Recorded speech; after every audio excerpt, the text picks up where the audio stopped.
सिंध के ॻोठनि में हूअं भी तालीम न हुअण बराबरि आहे, मथां वरी इंतज़ामिया जे ग़लति फ़ैसिलनि सबबि तालीम सख़्तु मुतासिर थी रही आहे। असांजे स्कूल में 2 उस्ताद मुक़ररु आहिनि, तंहिं मां बि हिकिड़ो उस्ताद बदिली कयो आहे।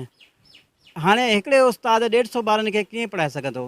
असांजे ॿारनि जे मुस्तक़बिल जो मसइलो आहे। असां आला इख़्तियारनि टीओ ऑफिसर ऐं जेके बि तालीम जा ऑफिसर आहिनि उन्हनि खे अपील था कयूं त तमामु जल्द हिते ॿिया बि कुझु उस्ताद ॾिना वञनि। असांजे स्कूल सां नाइंसाफ़ी थी थी वञे। टीओ साहब कोड जी टीओ साहब असां सां नाइंसाफ़ी कई आहे। असांजे स्कूल में 2 उस्ताद आहिनि। असांजे स्कूल वलीदाद डहर में तक़रीबन 150 खां वधीक ॿार आहिनि।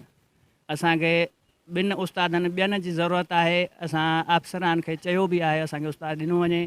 असांखे उस्ताद ॾियण जी बजाए असांखां उस्ताद खसियो थो वञे। हिक खां बजाए 2 असांजा मुतालबा आहिनि त माना हिकिड़ो उस्ताद खे जेको बदिली थी आहे उन खे वापसि करायो वञे ऐं ॿियो 2 उस्तादनि जी ज़रूरत आहे उन माना खोट ई पूरा कयो वञे। स्कूल जे शागिर्दनि, शागिर्दियाणियुनि ऐं ॻोठाणनि एहतजाजी मुज़ाहिरो करे तालीम वारे वज़ीर खां मुतालबो कयो आहे त ताज़ो बदिली थियल उस्ताद खे वापसि करे तालीम दुश्मन टीओ कोड जी खे हटायो वञे।